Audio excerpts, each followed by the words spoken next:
If you're tired but still praying, this message is for you.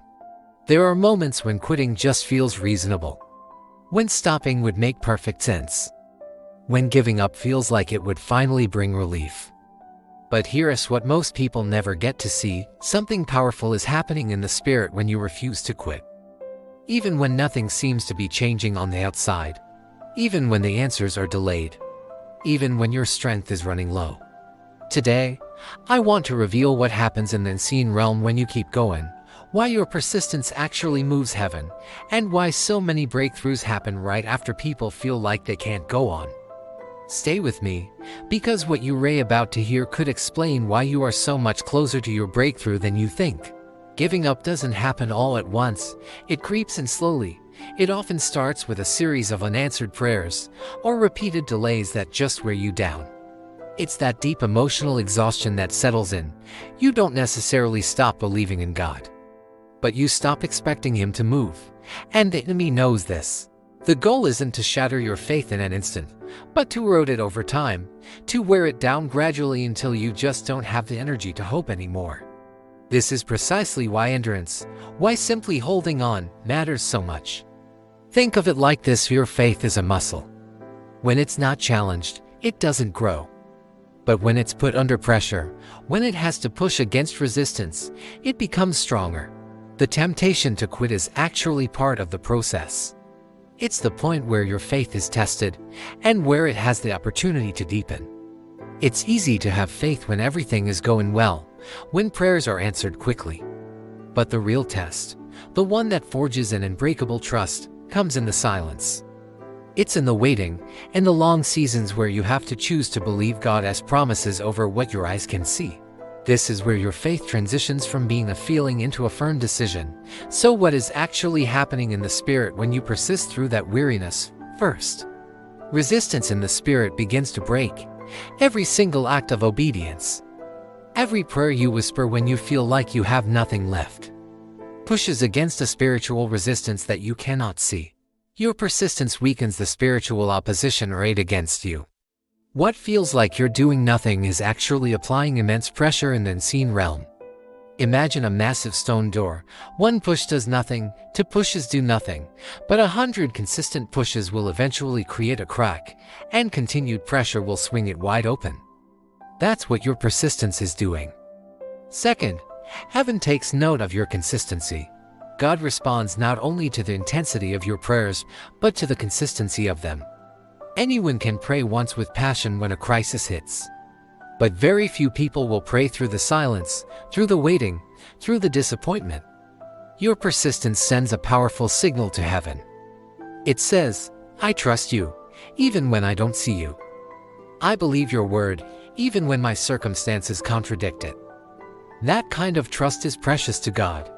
And third, your spiritual authority increases. When you refuse to quit, your faith matures. It grows up. You stop praying from a place of pure desperation, and you start praying from a place of quiet confidence. You're no longer just begging for a rescue. You are standing on the promises of God and declaring what He has said is true. That shift from desperation to declaration is monumental. It changes the atmosphere around you and demonstrates a faith that has been tested and proven true. We see this pattern all throughout the Bible. Think of the persistent widow who kept coming before the unjust judge. She was relentless. She refused to be ignored. And eventually, her persistence secured her justice. Or think of Elijah, praying repeatedly on Mount Carmel for rain.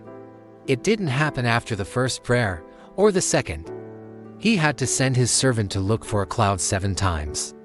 He kept praying, kept believing, until the breakthrough came. And what about Jacob, wrestling with the angel all night long? He refused to let go until he received a blessing. In each of these stories, the breakthrough followed persistence, not perfection. God honors those who stay, those who hold on, those who simply refuse to give up. So why does the breakthrough often feel like it comes so late, right at the last possible second? Here's the secret: the breakthrough doesn't actually come late.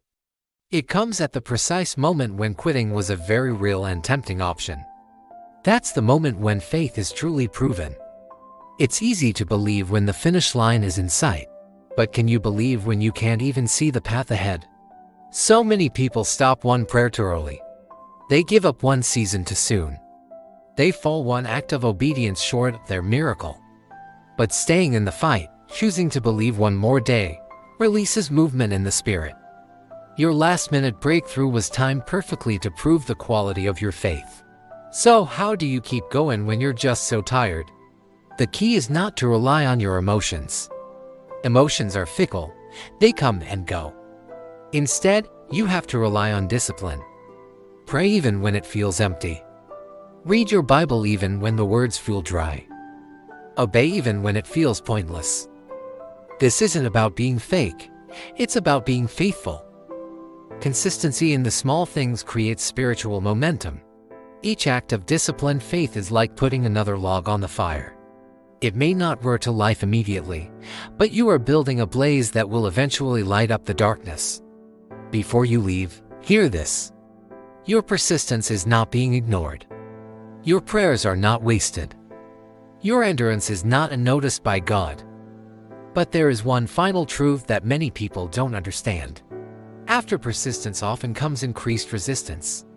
In the next video, I'm going to reveal why the battle often intensifies right before the victory, why the pressure increases when your breakthrough is closer than ever, and how to recognize that final wave of opposition just before your release. This video showed you what happens when you don't give up. The next one explains why the fight gets harder right before you win. Don't stop here. Click the next video to be prepared for what's coming. Say this with me in the comments: I will not give up. Like this video if it strengthened you today. And subscribe for more messages to build your faith. And please, share this with someone you know who feels like they're close to quitting, because persistence in faith always moves something you cannot see.